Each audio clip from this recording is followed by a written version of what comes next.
Start कर सकते हैं। Good morning ma'am. Good morning sir, good morning. Thanks a lot ma'am कि आपने जबरदस्त जुम्बा आधा घंटा कराया और बॉडी के हर पार्ट से पसीना निकला। ये हम लोगों ने कमाया है सुबह सुबह, और यही हेल्दी रहने का राज है, और कोई राज है नहीं एक्चुअली। और मैं बहुत बहुत धन्यवाद करना चाहूंगा हम सबके कंट्री मेंटर पवन सर का, जिन्होंने ये सुबह का वरदान हम लोगों को दिया। तो चलिए, माई सेल्फ इकबाल अंसारी, सिमराही बिहार से, और आज हम लोग जानेंगे एक नया टॉपिक मैं लेकर आया हूँ।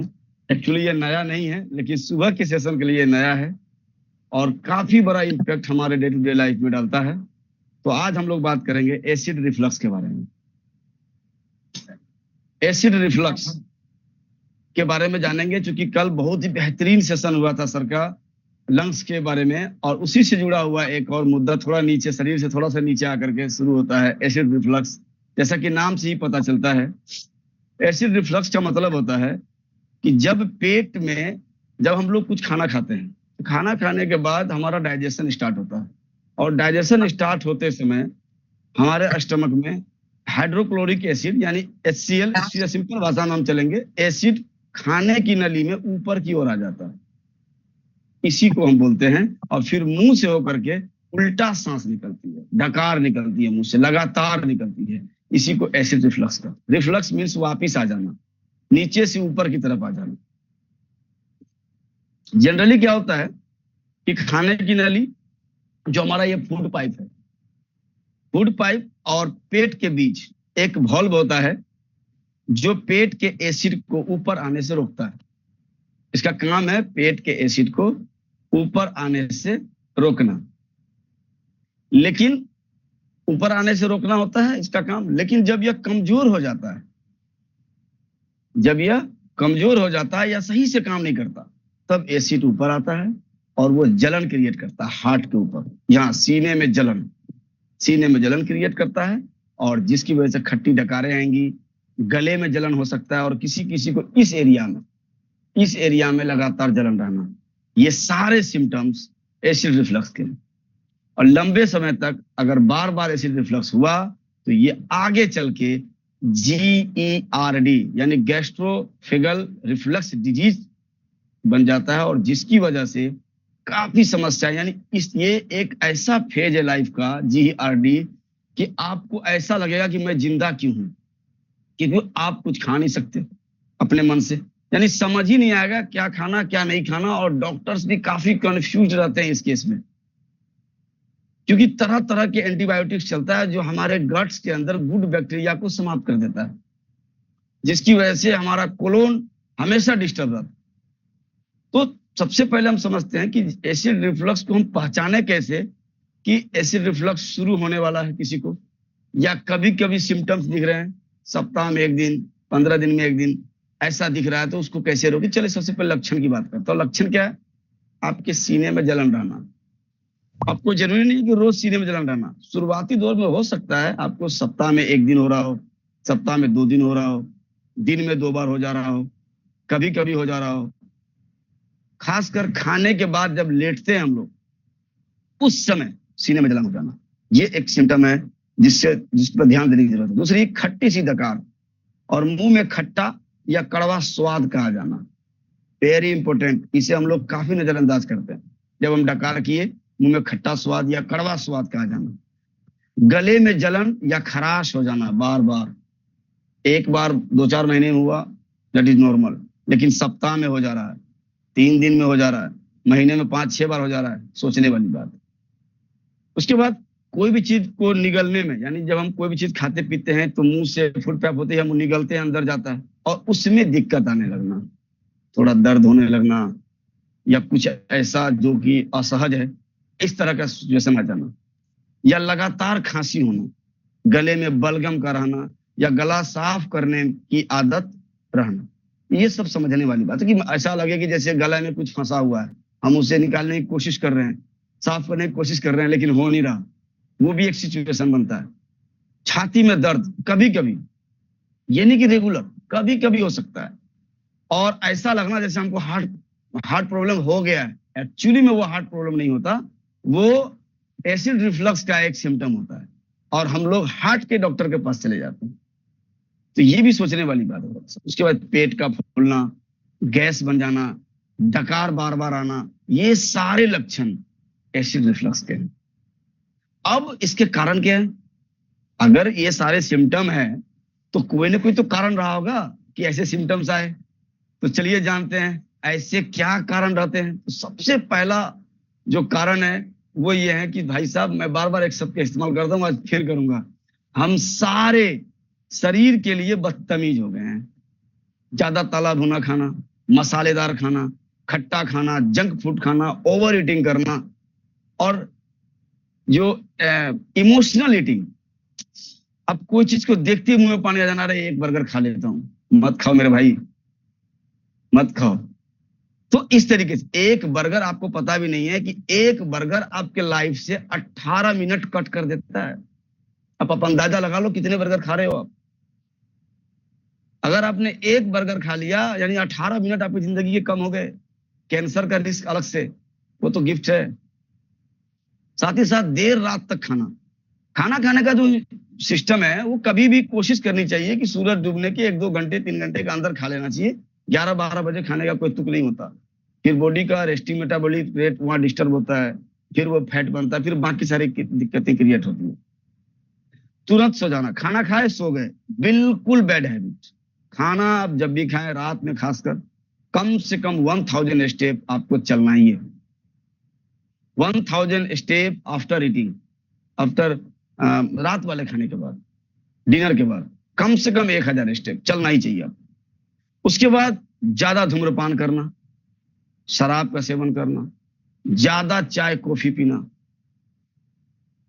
चाय कॉफी एक आध बार मोर देन ओके, लेकिन दिन में 4 कप 5 कप 8 कप पी लेना, ये बिल्कुल गलत है। तनाव और अनियमित दिनचर्या, जो स्ट्रेस हमारे ऊपर होता है, और इरेगुलर लाइफ स्टाइल। अब नाश्ता 10 बजे कर रहे हैं, लंच 4 बजे कर रहे हैं, रात का खाना 1 बजे कर रहे हैं, ये इरेगुलर लाइफ स्टाइल है, बिल्कुल गलत। ये नहीं चलेगा, क्योंकि इसी को हम बदतमीजी का नाम देते हैं। जो सिस्टम है, 2 फूड के बीच 6 घंटे का गैप होना बहुत जरूरी है, और एडिक्वेट अमाउंट में पानी पीते रहना। दूसरा, हेल्थ का कारण। हेल्थ कारण में सबसे पहला आता है मोटापा, एब्डोमिनल फैट। ये क्या करता है कि पेट पर दबाव डालता है। जब हमारे स्किन के नीचे सबक्यूटेनियस फैट जब जमा होता है तो वो पेट पे दबाव डालता है नीचे की तरफ, जिसकी वजह से हमें दिक्कतें आती हैं। और दूसरा, लेडीजों में प्रेगनेंसी के टाइम में उस समय भी पेट पे दबाव होता है।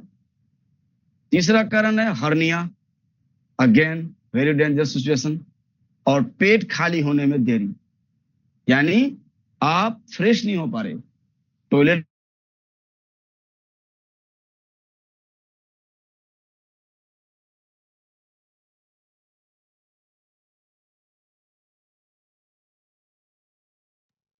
इकबाल जी, आपकी आवाज स्टॉप हो गई है, लग रहा है नेटवर्क इश्यू कुछ हुआ है।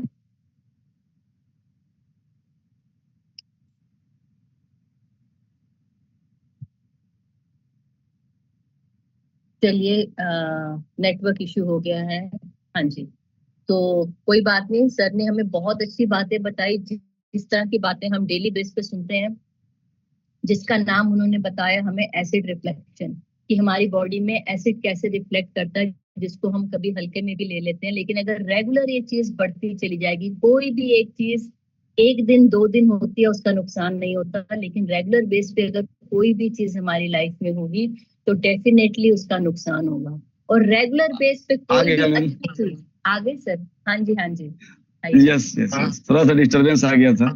कोई बात नहीं sir. Sorry for disturbance friends. तो मैं था कि मेडिसिन किस तरह से हमारे बॉडी को नुकसान पहुंचाता है। पेन किलर्स, एस्टेरॉइड, कुछ एंटीबायोटिक्स भी।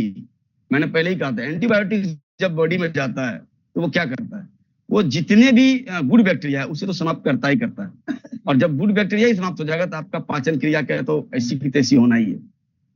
ये एक सबसे बड़ा कारण। बीपी की दवाइयां, अस्थमा की दवाइयां, और एटसेट्रा बहुत सारी दवाइयां हैं जो आपको एसिड रिफ्लक्स की तरफ लेकर जाता है। और कॉम्बिनेशन वाली दवाइयां ज्यादा खतरनाक होती है। कॉम्बिनेशन मतलब एक ही दवा में 4-5 दवा का मिक्सअप है। ये खासकर आपको गैस की दवाइयों में मिलेगा, चाहे वो किसी भी ग्रुप का हो। अब एक से ज्यादा दवाई जब साथ होता है, ज्यादा कंपोजिशन होता है, तो वो ज्यादा दिक्कत ही करती है। अब इसका उपाय क्या है? हम लोगों ने एसिड रिफ्लक्स को भी जान लिया, लक्षण भी जान लिए, कारण भी जान लिए। अब इसका सॉल्यूशन क्या है?